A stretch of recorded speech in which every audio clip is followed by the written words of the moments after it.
morning. Welcome to Global Conversations, the show that keeps the world talking. I'm your host, Julius Mbaluto, and in the studio today I'm with Julius Makabila.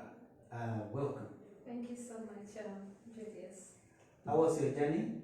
A little bit, should I say stressful, but I get it. It's typical of London, so it's something that in London we kind of get used to. Yes, a wonderful morning. It's bright and sunny. Although it's that I normally call it cheating sunshine because it's bright, you think it's warm, but it's cold. Absolutely. It's winter time. Yeah, so you're welcome to Global Conversations. I'm your host, Julius Mbaluto. We are on colourfulradio.com online. Here in the UK, we are on DAB Radio.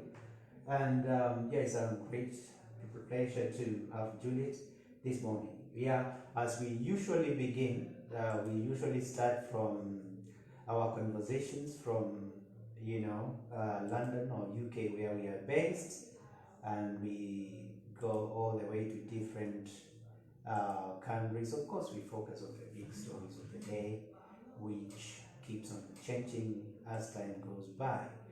But here in the UK, we're going to start with a story that is really a very big story, and we are doing this at the back of a Kenyan who was actually stabbed to death, sad enough. His name is Randy Skuze, and it's just very sad because he never provoked anyone. So people start to fight, and he went to be the peacemaker. But unfortunately, he was attacked and he passed on. Really, really sad news for Kenyans. And, I don't know what you make when you wake up to news like that, Juliet. First of all, thank you so much for welcoming me, Julius Mbaluto, to help make this conversation. And for me, any child lost is too much. It's very painful. I would like for us to just take a minute silence to remember Randy, and it's absolutely devastating news for Kenyans to lose a 27 years old youth. It's absolutely saddens my soul massively. And I know that Kenyans are mourning here in the UK. And thank you so much for bringing this issue to be discussed further. We understanding that, over 100 people in the UK have lost their lives through knife crime in the UK, which is really, really devastating. And a lot of these people are youth. A lot of these people, just like Randy, they never provoked anyone. They never did anything warranted. They are being attacked. Do you think there is something going on wrong in the society, or what are the issues? Why this? Sadly, I actually have, I think that we've got some youths who are really bullies, and I feel that the issue of bullying needs to be readdressed, and guardians and parents really need to look for signs of whether their children are being bullied at any given point. So I think that this matter is more than what somebody can anticipate with. It is, I have done walks with Enough is Enough, and I'm a great campaigner of what I call, I started the hashtag called Children We Miss You, and I also started a hashtag called Children We Love You. And this was because of the issues that we see here in London facing us today. With regards to what is so wrong, I feel that there is many things that the youth are crying upon. But above anything, I don't think any youth, from whatever background or society, any youth should never be tempted to carry knife or even guns. And I think that is what is shocking to see a society in Great Britain, for that matter, that the youth as young as 12 years and, you know, feeling that they have to walk with a knife to protect themselves. And the question is, why are the youth running for a knife to protect themselves or to kill any other youths? I think we need to deal with that. And we have gone as far as bringing this matter to Parliament on various occasions. I have been part of that. We have also gone as far as bringing this matter to the attention of Number 10, and I would like to appreciate Temi Tope, who took this matter. We've also signed a petition because especially the African Caribbean community, where we want these issues and resourcing provided. I have also been a key speaker and also brought these issues to, if you remember the case of Damilola Taylor's and the way that also boy passed on. So I have spoken to his dad. We have a center just not far from here in Southwark. Damilola Taylor's father raised matters further, where he explained to us that even the center that he had was not fully being used, especially within our communities. And he asked us, community workers and developers and change makers, to encourage the youth to use the center more frequently, and also bring in programs which were able to, for parents and guardians. We have so many cases, and I personally bring all the groups together that work within this knife crime. Yeah, well, let's you see, the most interesting thing is that so many years as a journalist covering crime and violence in society, I've seen a situation whereby globally some countries were seen as like hopeless or waste or beyond repair, and there's no hope in such a country, and such a country that has been viewed that way because of many years of violence, Somalia and some other African countries. But actually, when we see what's happening right now, because of knife crime has been so much on the rampant, so high, we are seeing report actually by the BBC not long ago came up, and is whereby some youths in the UK now feel I'd rather be in Somalia than in the UK, which is very interesting. Let's just hear this, listen to this, and then we'll carry on with the conversation.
Well,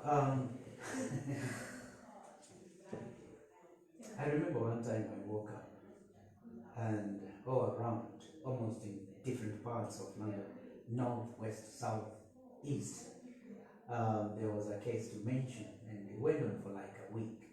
I remember speaking to one of the youths, and this youth was like, "Can I go to study in Africa?" I'm like, "Why do you ask that?" Say, "I don't feel safe anymore." And actually, that speaks for you. You see, the thing is, in life with news, most of the time, people are just like characters in a drama. Or when you see, sometimes it's like you're watching an episode of a film, but actually it's real life. But this comes home when you are directly affected. And as we have just shared, Kenyan community in the UK are mourning of their one of their own, Randy Scusa. And he was a supervisor and where he was working, and ironically, he dies attending a birthday of a friend. Birthdays, celebration of life, then death. How do we explain that? I think, having spoken with a lot of youths in the UK, and I've hosted youths in these global conversations, and I was shocked to learn of the things that are happening in school. Some desperately, because if you say to them, "School will do searches of knives," they carry combs. And one of the child I was speaking to would say, "Fine, I'll carry a comb, a comb with long spikes." Uh, what is it that they feel so funereal? Why this loss of life? What can be done? I mean, you shared what you have done, but what do you make of what you heard about youths being taken to Africa? For me, when I saw that, first of all, it is sad to think that the youth are now fleeing their own hometown, which is here, or they've been brought up here. But I also think that Kenya is giving them a home, and many Somalians come from Kenya as well. So you've got the Kenyan Somali, and they feel that they're taking back their children back home for safety. And as Jamal Hassan there has explained, and well done to that youth for changing his life around. I'm so proud of that youth. And thank you for bringing BBC as well and the story here to Colourful Radio and into your show.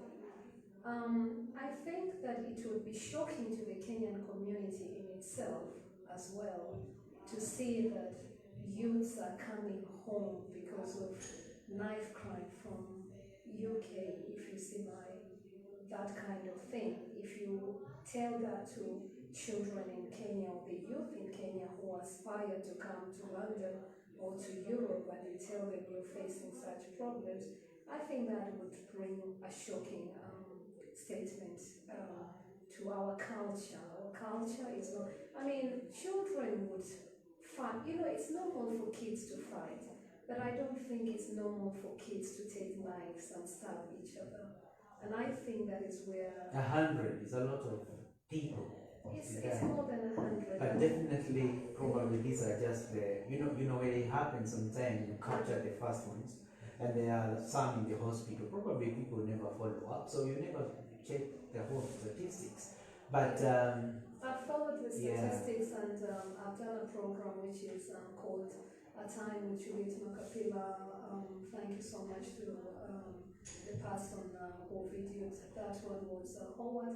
But I tell you what, it is devastating news, Julius. I'm shocked. We're going for a quick break. Yeah, we will carry on the conversations in a minute when we are back. Don't go away. Stay. Feel free to contribute. You can send us your messages on Facebook. We're on Facebook Live. You can call us on 07931142755. And if you are outside UK, please do press +44. Thanks a lot. Don't go away. We are carrying on the conversation.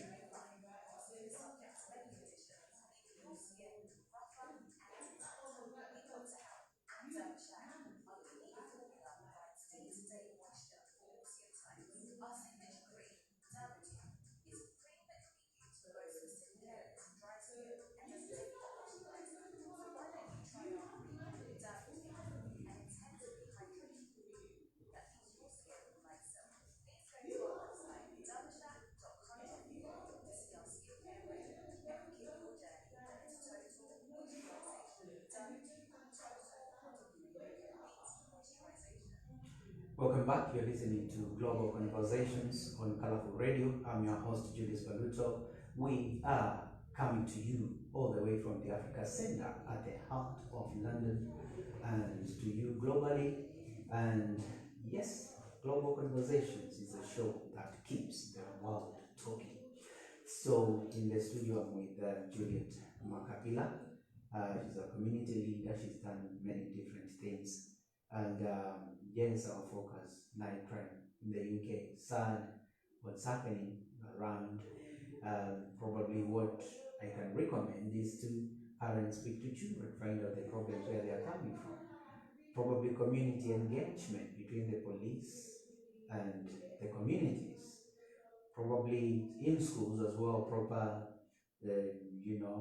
measures, put in place to ensure all this doesn't, go to schools. And also in terms of even children going back home, there should be very presence probably of the police through the ways children pass going on. But how do we deal with this big issue about you have grown up, you have the right to do whatever you wish, you can go to any party you wish, but still there will be a problem again. It is a question of also here saying that in these social places, probably measures to search people, measures to keep out those who have any knives or anything. Yeah, fine, but we are not the experts. Experts have spoken. There's a lot written and circulated on this particular issue. We can only wish things will change. So we move on to the next phase of our story. We're going to talk about Kenya. We are going to Kenya now. We are going to talk about the BBI report and what's happening in Bomas of Kenya is that they launched the BBI report because we saw a lot of people talking about it. We've had a bit of reactions to it. We'll quickly hear some reactions from Bomas of Kenya, courtesy of NTV.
Yes, that's the situation at Bomas of Kenya in Nairobi. The Bomas of Kenya has been historical, and for moments such as this, we remember the last constitution, which was inaugurated 2010.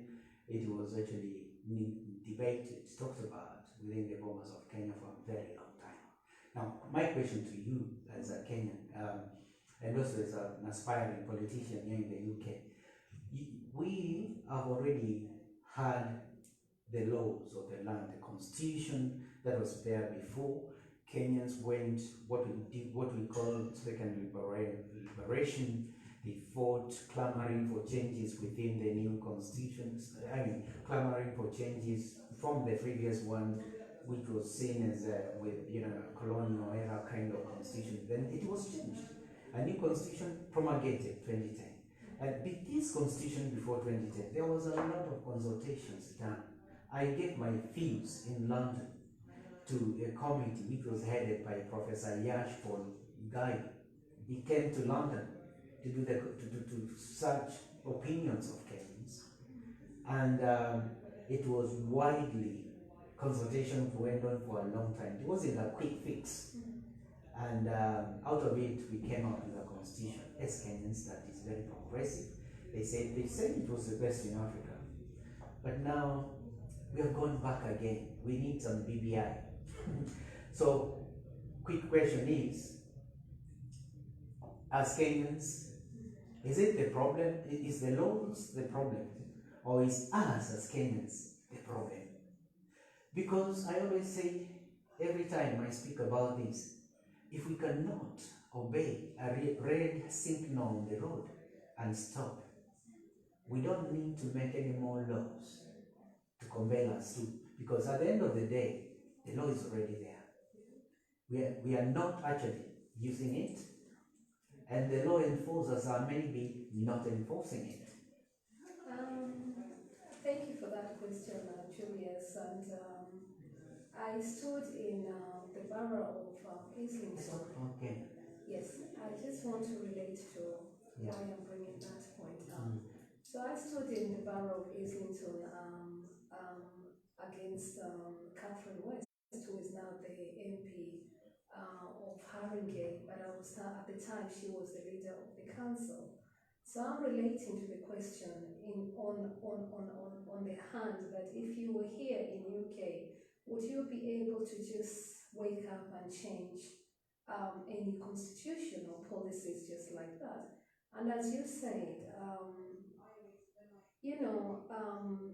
during that experience, I think you also covered our story when Elizabeth Kanyete was elected around that same time. So she was elected as a councillor in Barking, and she's still a councillor. She served as a mayor as well. So my question, when you ask us Kenyans, as maybe now changing my heart a little bit here, standing as a community transformer and change maker, but changing my heart a little bit for this question into politics, where I've been the London Regional Executive Officer for... Tell us how that reflects on the question. So of the constitution change, of the BBI. Is Kenyans the problem, or is it the laws that are the problem? Because if we were to follow to the letter, the constitution inaugurated 2010 in Kenya, then maybe we wouldn't have a lot of problems. Let me pick up a few things about it. Number one, top of the agenda, that constitution talks about inclusivity. That constitution talked about face of Kenya. Even appointments of jobs, you cannot just employ people as an institution without thinking about the face of Kenya. That constitution inaugurated 2010 also featured chapter 6 of the constitution, ethics. And all that. If those ethics were to be employed within the political sphere of Kenya and also social sphere of Kenya, do we need a BBI?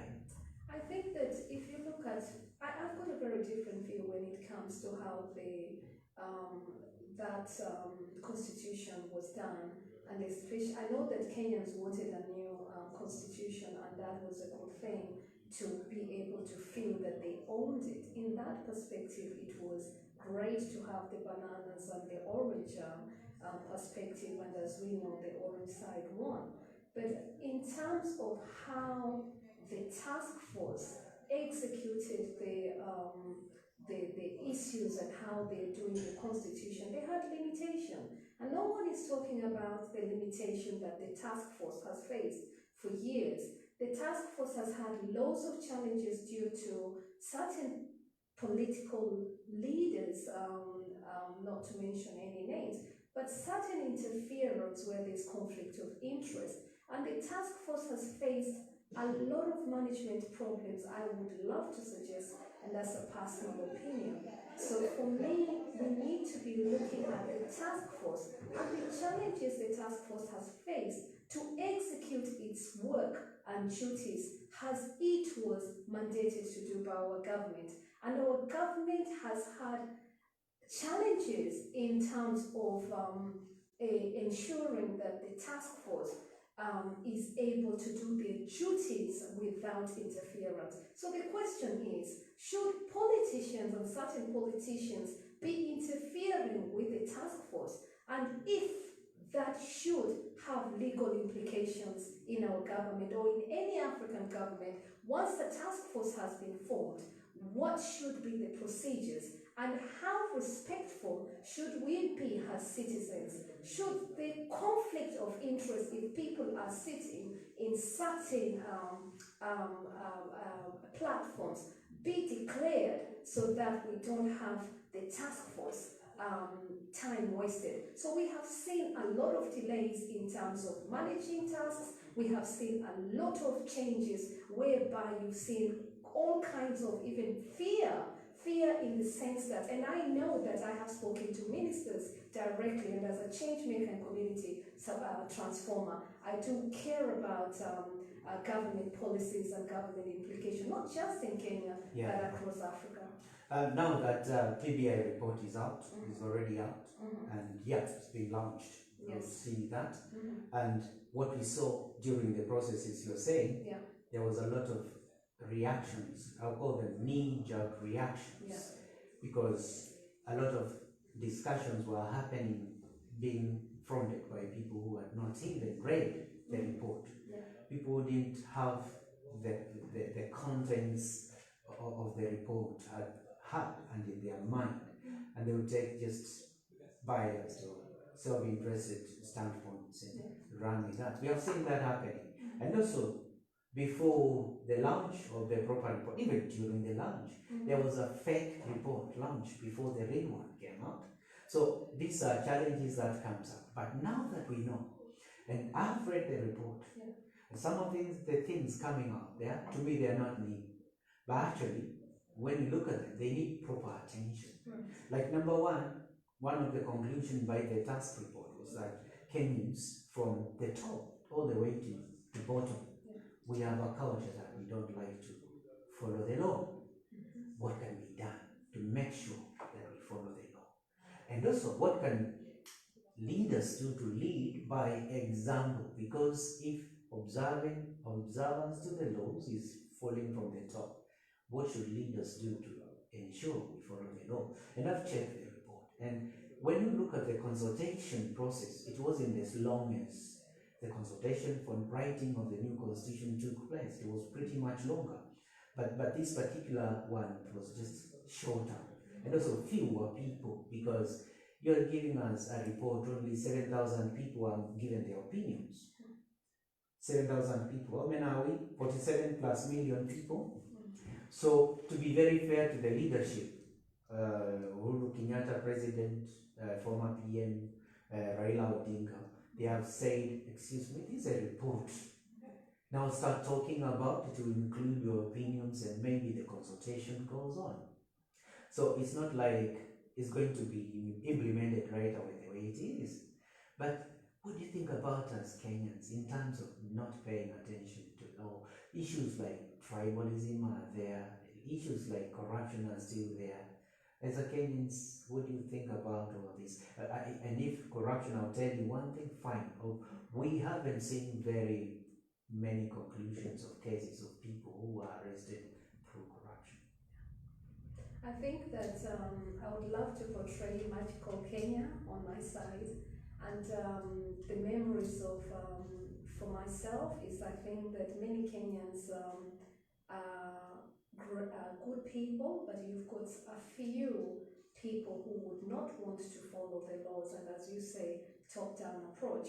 But I think the question is, what is happening to our country in corruption, as you suggested, and should, the concerns and what should be happening.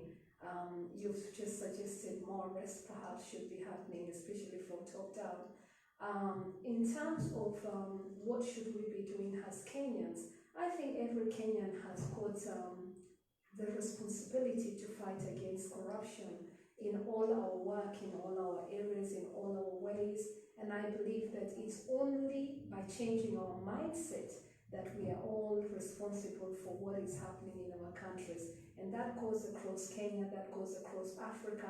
Our mindset needs to be changed. Our attitudes in how we follow rules and regulations and policies that we have put in place need to reflect our own characters. Yeah, I've seen, if you give examples of how, like sometimes you see laws being enforced, people change. Look at in Kenya, the issue about climate change. Look at the idea that all the career bans have been banned, and there's a fine to go with it. You see many people are not willing to carry any career ban because they know it's going to be enforced. But if you compare that observance of the law at the very bottom, you want to ask yourself what signal is set when so many arrests have been made. Let's be very clear about that. Arrests of senior government officials have been made, but we haven't seen conclusion to such cases. We are some, yes, but not as many as it should be. And we have seen the top hierarchy of leadership between the executive and judiciary blaming each other. No, Kenyans don't want that. Every arm of governance just need to do their job without blaming it. And for me, we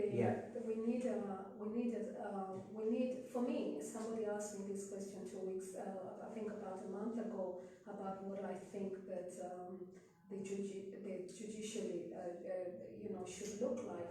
And for me, I already think that we need more judges. I also feel that cases are taking too long, as you suggest, and I think that police have raised these questions as well. So thanks to our police officers in Kenya as well, in terms of addressing matters which are coming to court. And I think people do not respect, the corruption in some cases. Some people argue that some people are corrupting the system by going out and bribing certain individuals. And I think corruption should be fought at every single duty, and that should apply to, if Kenyan Law Society took also the solicitors and the lawyers that were perhaps taking these kind of mark up, I feel that we would have stronger institutions. So I would love to use your program to challenge the Kenya law firms, and especially where they meet. I want to see them doing more of a job, because for me, even diasporans are suffering a lot. I've had cases where diasporans tell us a lot of stories, and you find that they cannot even complain about those lawyers and their monies were taken and stuff like that. So I believe we should have a central system of reporting cases and reporting lawyers who are not doing their jobs properly, or any advocate, and that should be central to building a better governance for our country. Yeah, we're going for a quick break. Don't go away. You're listening to Global Conversations on Colourful Radio. We are live on Facebook. We are live in the UK, DAB Radio, and across UK and globally on colourfulradio.com. We are airing all the way from the Africa Center to the rest of the world. Global Conversations is the show that keeps the world talking. Thank you.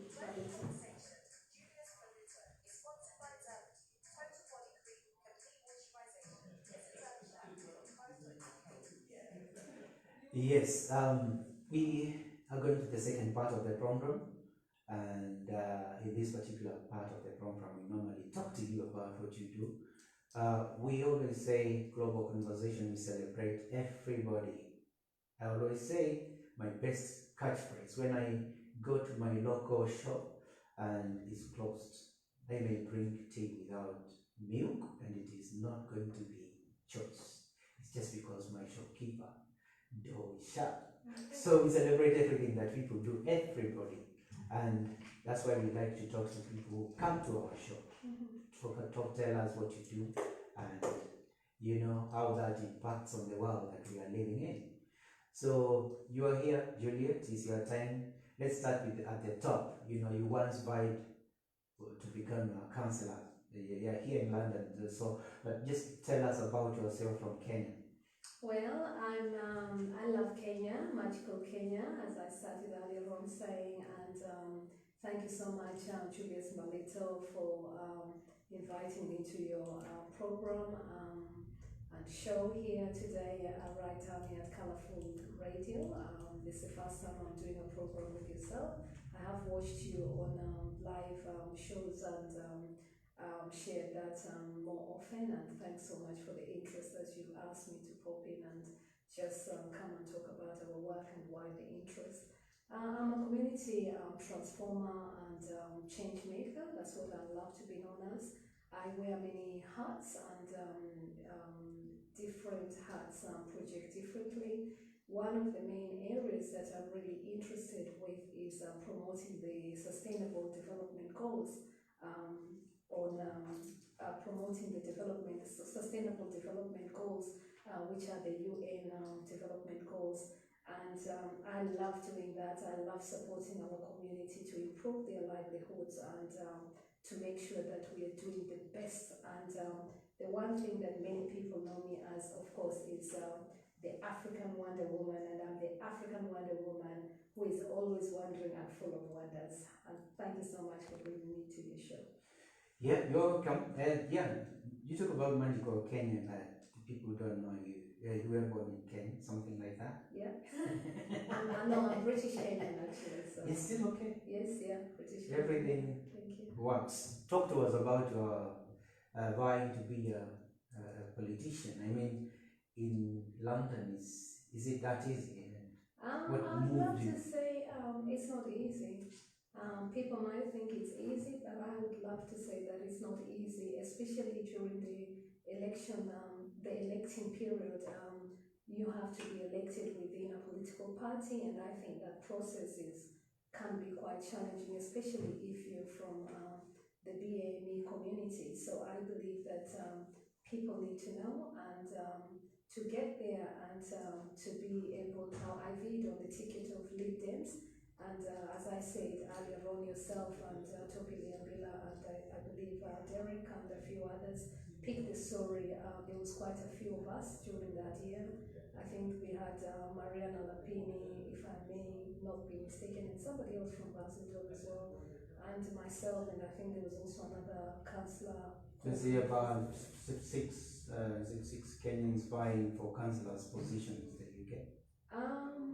I'm just talking about that was the time. Yeah, so there was about 4 or 5 was around that time. So for you, how difficult was it, or how easy it was? I think it was great. I'm very involved with politics. I've just finished my London Regional Executive Officer within the London, and I was the Diversity and Inclusion Officer for the whole of London. Is this for Liberal Democrats? For Lib Dems, yeah. So, but within the Lib Dem, I still promote the whole of inclusion and diversity, something that I champion, not just for the Liberal Democrats, but across the whole of, internationally actually. And any chance to vie for an MP position or something? I'll keep that a secret. I'll keep that a secret, but here in London we've got elections on the 12th, so I'm encouraging everybody today or yesterday, 25th. So is the last day for people to register to be able to vote. So if you haven't registered to vote, please, if you're living in UK, please, if you'd love to vote and take part in the democratic process of electing our MPs, please do so, especially if you're from the African angle. Just go into the government's website and make sure you have registered to vote. Brilliant. So away from politics, you are into acting. Can you just say something like that? So that's I started off as a hobby. So I have hobbies as well. You know, as a while doing many things, you get into involved. So I use poetry. I write. I'm a writer. So I write my own poems, and those poems I reflect especially in terms of peace matters, and also I reflect about what is happening across our world. So my writing is very, very contemporary in terms of what really solves the world's problems.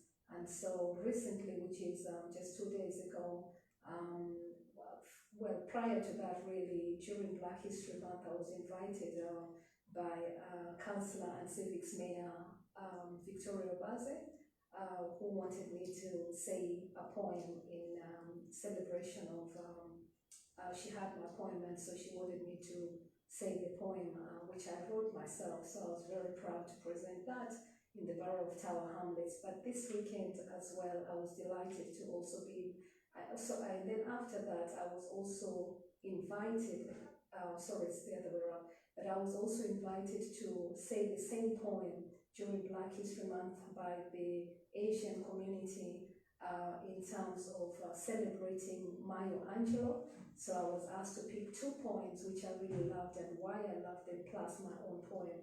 So in bringing the writers of African, which I know you like, that's why I brought that in, and in bringing the writers, and especially the Chinua Achebe's, Maya Angelou, you know, African Center used to be supported by Chinua Achebe, and Things Fall Apart. Many of us have done that book in Kenya. I did it as one of my compositions in English literature. So I was asked to perform, and I take that as a hobby and an interest, but I use that lineage of work because I'm a community educator myself. And within the community education, I'm absolutely delighted to say that this week I was part of the theatre here in White, in Rich Mix, and it was true that when I was going home that I saw that news you were talking about the knife crime. I was going home that night and I saw because Rich Mix,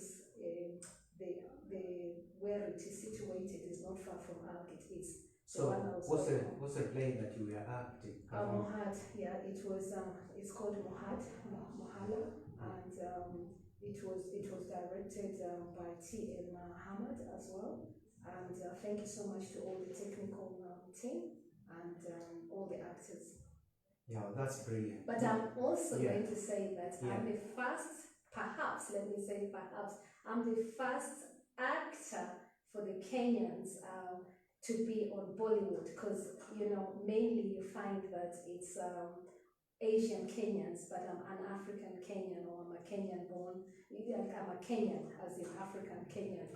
But I've been to Bollywood. I've been to Bollywood. Yeah. Blowing my mind. No, but I'm saying when you're acting Asian, Yeah. because normally, so it was very fascinating to me, because on this one they acted with their language and then they did it with English as well. Okay, no problem. That's good. No, it's we would love to talk forever, but time is not on our side. It's been a pleasure to have you on Global Conversations. So keep doing what you do, and raising this Kenyan flag you carry around.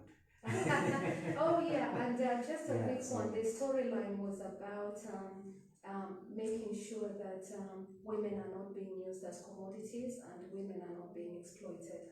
So that's something else that you too. So breaking the silence of abuse. No problem. That's brilliant. So keep doing what you do. It's been a pleasure to have you. Thank you so much. Listeners, thank you for being with us wherever you are listening or watching us from. We really appreciate. So because of time, we have to go. And when we go, we'll come back. We have to go so that we come back again. So it's not a bad news really, but stay tuned for all the other programs from Colourful Radio. I'm your host, Julius Mbaluto. Thank you. It's been a pleasure. My host, Julius, it's been a pleasure to have you around with us. Bye for now. Bye-bye. Thank you so much, Julius. Nimechelewa. Unaweza chukua number light bit. Let me finish this.